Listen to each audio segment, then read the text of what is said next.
Bismillahirrahmanirrahim.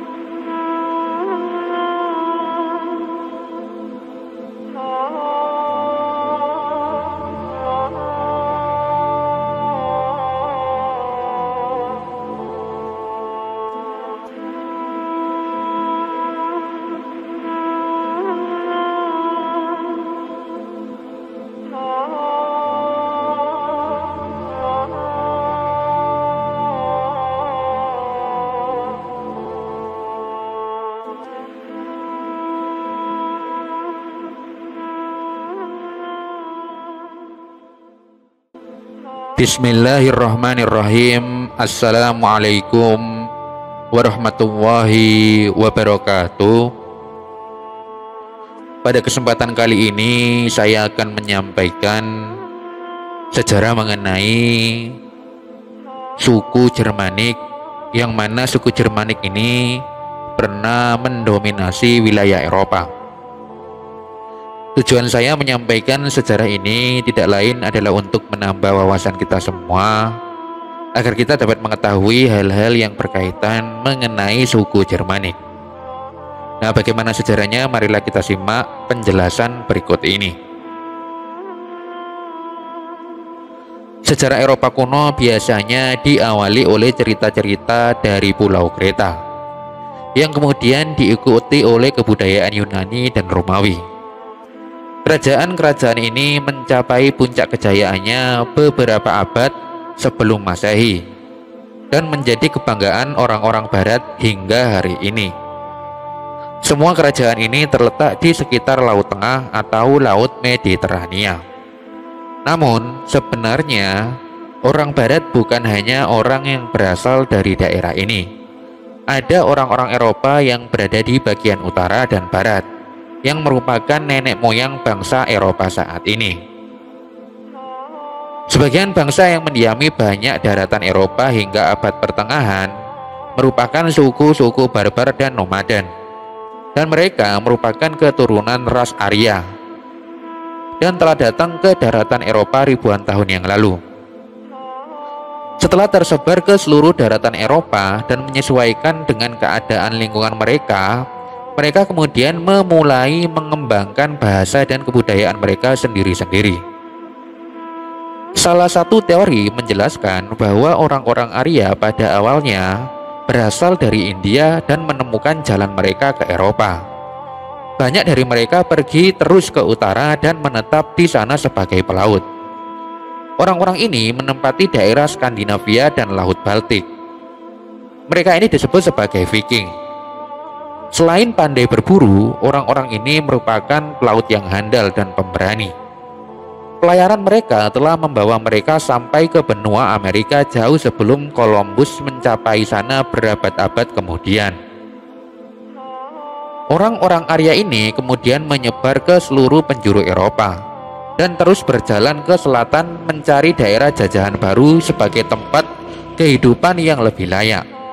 Bangsa Arya ini masih merupakan orang yang kurang berperadaban.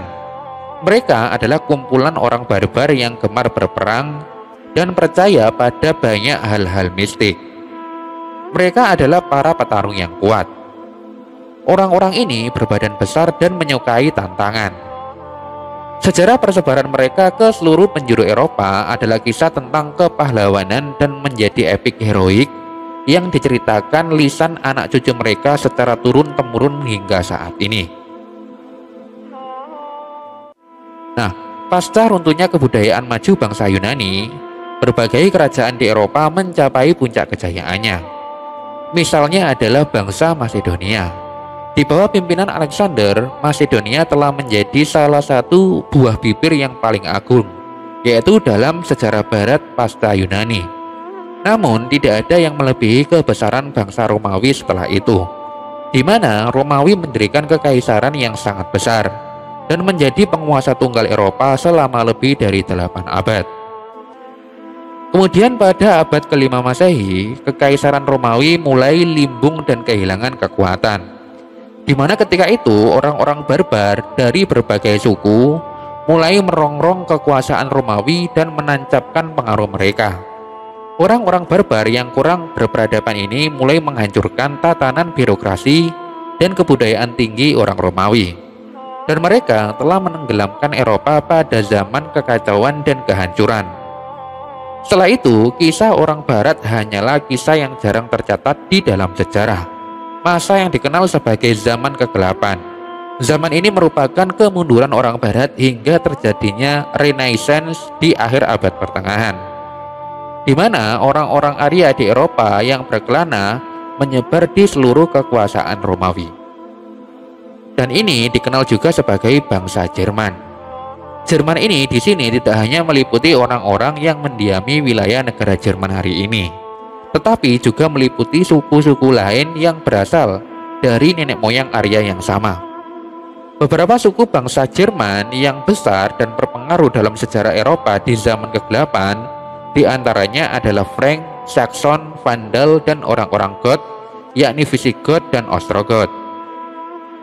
Nah, mereka ini memiliki kepercayaan Arianis, yang pagan dan banyak percaya akan hal-hal mistis.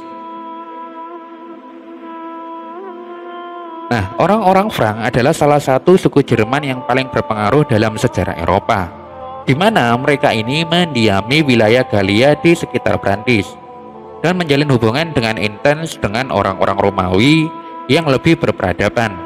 Karena letak Galia yang tidak terlampau jauh dari pusat kekuasaan Kekaisaran Romawi. Nah, orang-orang Frank banyak terpengaruh oleh kebudayaan Romawi.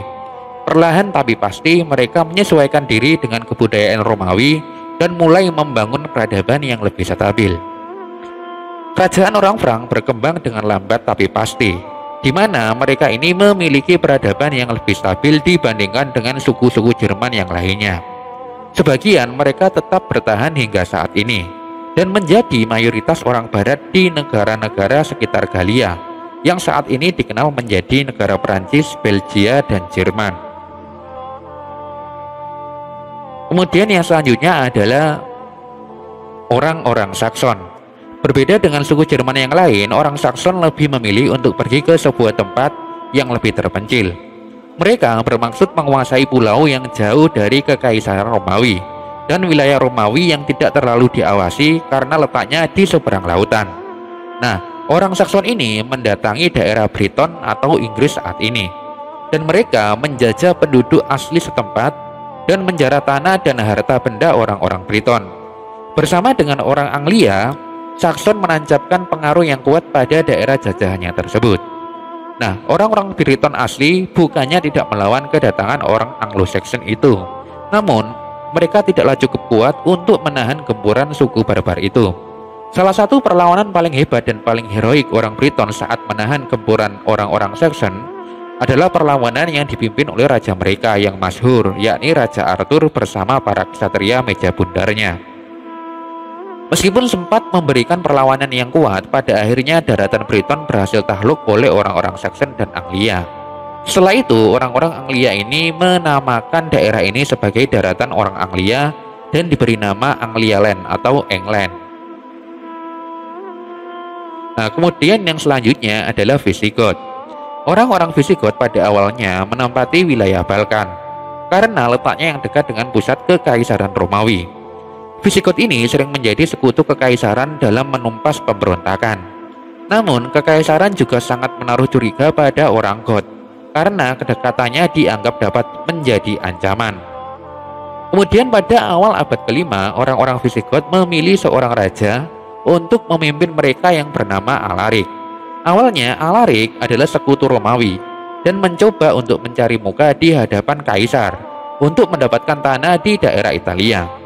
Namun karena permintaannya selalu ditolak, kemudian Alaric ini akhirnya memimpin pemberontakan dan mengepung pusat kekaisaran di Roma hingga berbulan-bulan.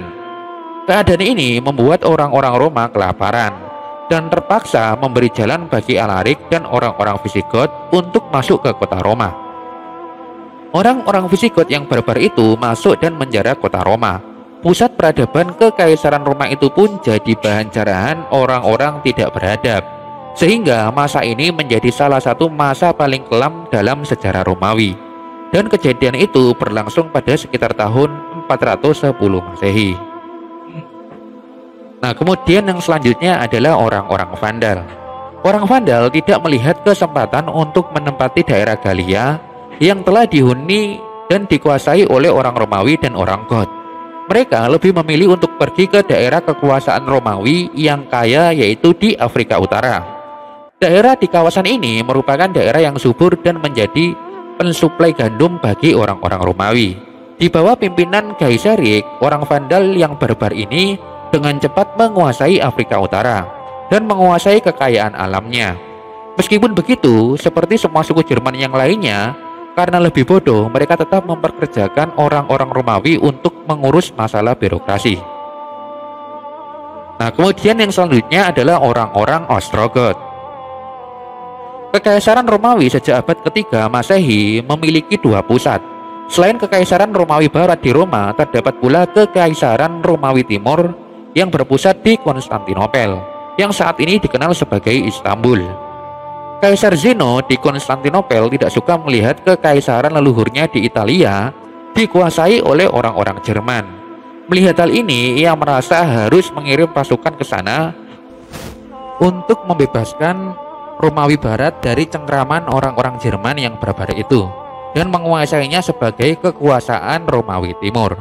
Seperti halnya strategi orang Romawi yang umumnya digunakan, kaisar ini menggunakan cara berpecah dan belah bambu. Ia meminta suku Jerman lainnya, yakni Ostrogoth, untuk menyerang Italia. Ostrogoth yang saat itu dipimpin oleh Theodoric, seorang yang dibina dan dibesarkan oleh Kaisar Romawi Timur, berangkat menuju Italia dengan membawa pasukan yang sangat besar. Nah, setelah menundukkan orang-orang Vandal yang telah melemah karena keserakahan mereka sendiri di Afrika Utara, kemudian Theodoric menuju Italia dan berperang melawan orang-orang Jerman di sana. Ketika itu, Theodoric berhasil mengalahkan sesama orang Jerman dan segera menjadi penguasa di kawasan kekuasaan Romawi Barat. Nah, demikianlah sejarah singkat mengenai bangsa Jerman yang dapat saya sampaikan. Semoga yang sedikit ini dapat bermanfaat dan dapat menambah wawasan kita semua. Akhirul kalam, wallahu a'lam bishawab, billahi taufik wal hidayah. Wassalamualaikum warahmatullahi wabarakatuh.